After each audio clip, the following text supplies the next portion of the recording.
Good afternoon and welcome back to Nasdaq Trade Talks. I'm your host Jill Malandrino, Global Markets Reporter at Nasdaq. We're coming to you live from Inside ETFs in Hollywood, Florida, and joining us for the segment we have Sal Bruno, who's the Chief Investment Officer over at IndexIQ, and we're going to take a look at what's been a volatile start to 2020. Sal, it's great to have you back with us on Trade Talks, and so much for a quiet start to the new year, the new decade. There's been a lot of geopolitical events to contend with.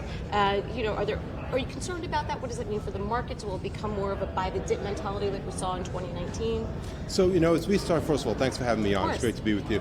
As we were doing our outlook for 2020, sitting down in December of 2019, we were fairly positive for the year. There were a lot of positive developments later in the year. We had agreement on trade between the U.S., Mexico, and Canada on the USMCA.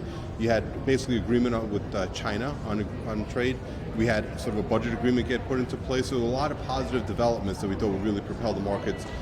Following on a really strong 2019, even better in 2020. One of the things we did highlight, though, are these geopolitical, we call the externalities, things that you can't foresee that can go wrong, whether it be, the skirmish with Iran, whether it be the virus coming out of China.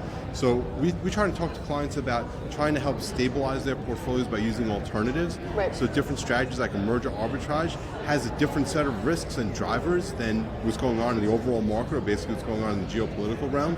So it's really about deals getting completed. You can have one company offering another company and paying a premium over that. That really has nothing to do with what's going on in the rest of the world. So it's a really great way to dampen some of the volatility in the portfolio and try to get more of that absolute return. Yeah, and when you look at liquid alternative ETFs, now that they're it's easier to follow the lead of institutions. They are more liquid because they're in that ETF wrapper. You conducted a study with Greenwich Associates, and you're seeing almost nearly doubling of what asset managers are going to allocate to liquid alts. So that's the forecast coming out of the Greenwich survey. So they looked at it. There's about $5 trillion in terms of alternative investments for institutions. Now, much of that is in the illiquid.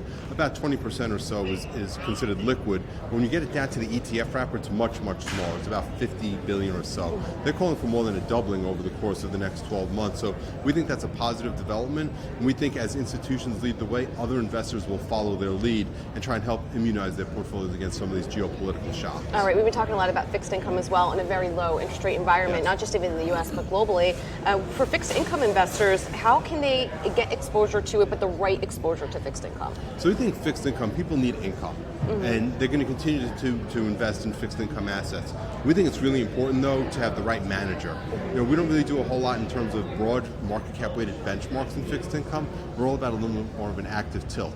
Being that IndexIQ is part of the New York Life Investments organization, we have access to some of the best fixed income managers around there. Where it makes sense, we bring out active fixed income ETFs. So whether it's leveraging our relationship with Mackay Shields, which is one of the premier muni bond managers out there, we have an intermediate term as well as an insured muni product, leveraging their expertise. We think it's really important. The decentralized nature of munis really calls for deep credit analysis, and they're really great at that.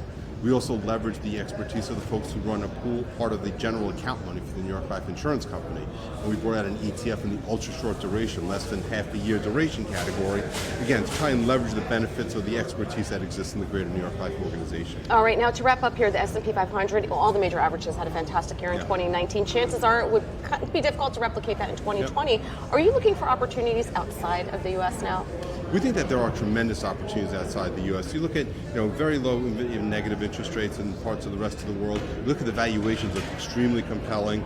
You look where we are potentially in the re-acceleration of a cycle. We think there are a lot of opportunities internationally.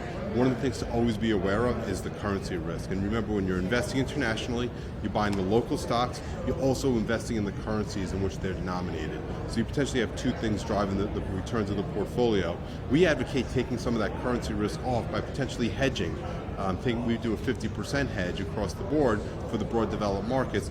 That can reduce quite a bit of the volatility associated with the currency piece of investing. All right, Sal, great to see you as always. Thanks for joining us. Thanks, Jill. And thanks for joining me on Trade Talks. I'm Jill Malandrino, Global Markets Reporter at Nasdaq.